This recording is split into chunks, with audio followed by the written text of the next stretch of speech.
Hello, parents and family members, friends, staff, and members of the graduating class. My name is Monica Hernandez, and I have been asked by Colorado State University Global to speak at today's commencement ceremony to impart upon you all accounts of my personal journey during my time here. My educational journey started long before I attended classes at CSU Global, spanning approximately 19 years now, and has been an experience fraught with not only trials and tribulations, frustrations and fears, and plenty of self doubt, but also moments of triumph, great pride, and success in all that I have accomplished.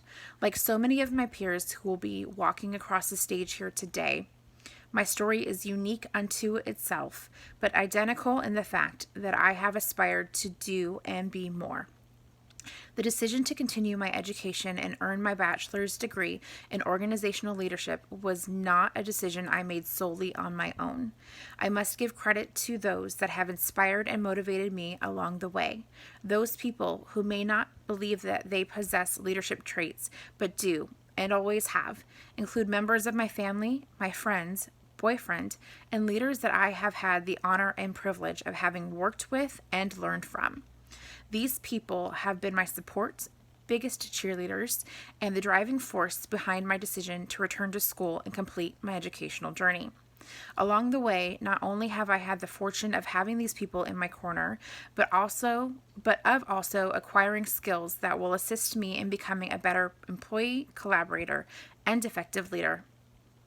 On the very first day of courses at CSU Global, I was ready to hit the ground running. I believed I had all of the necessary tools and experience to be successful and achieve the grades that I desired. Oh, how naive I was, and I could not have been more wrong.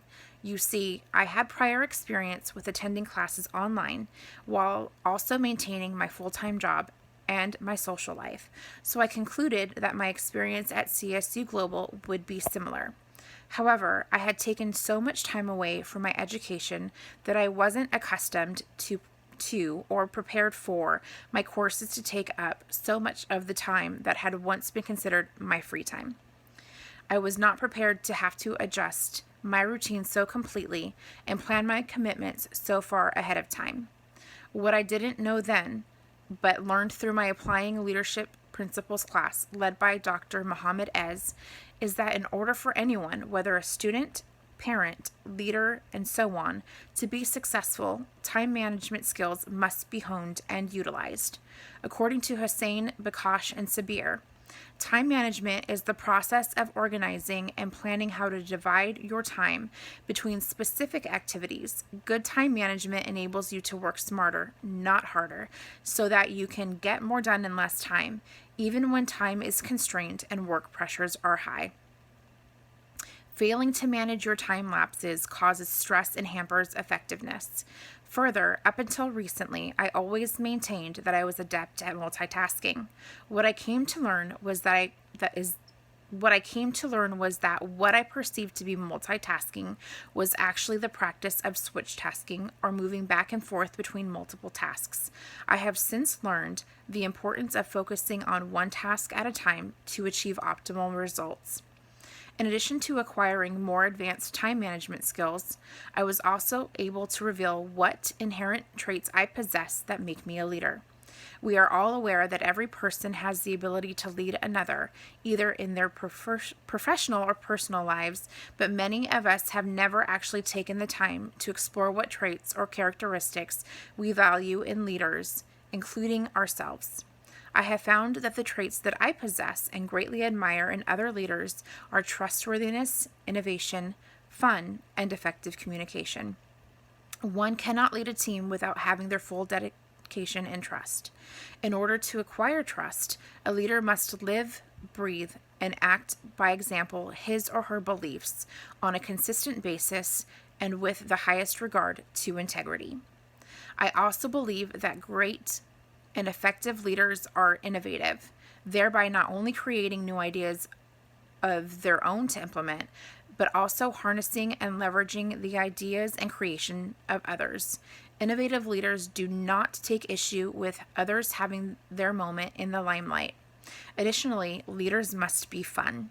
They must desire for others to build a rapport with those around them in order to achieve successful collaboration in an exciting, enticing, positive work environment.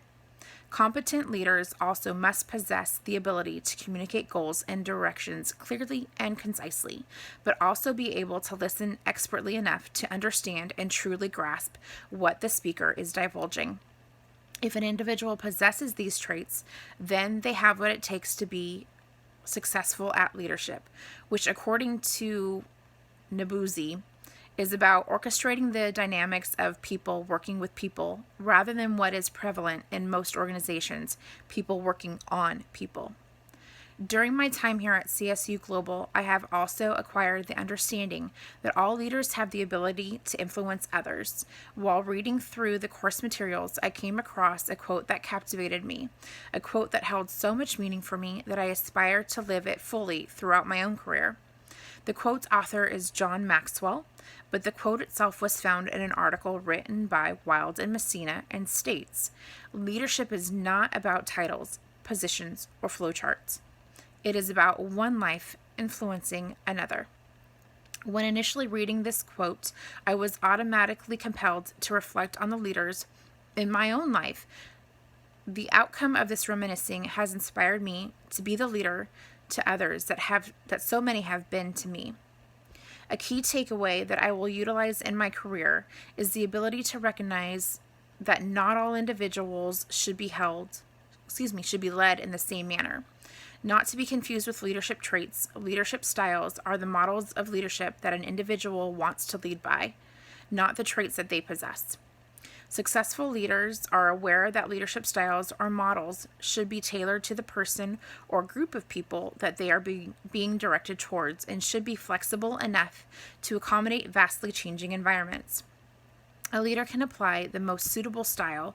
However, there is no correct method for all leaders. Each leader usually combines many different styles, which depend on different situations and the nature of the task. I have learned that autocratic and laissez-faire styles of leadership are the least effective, while democratic, charismatic, team, and transformational styles are used when a leader wishes to inspire and motivate. However, if a leader is obligated to meet deadlines and goals, it is best to implement facilitative or transactional styles to achieve results.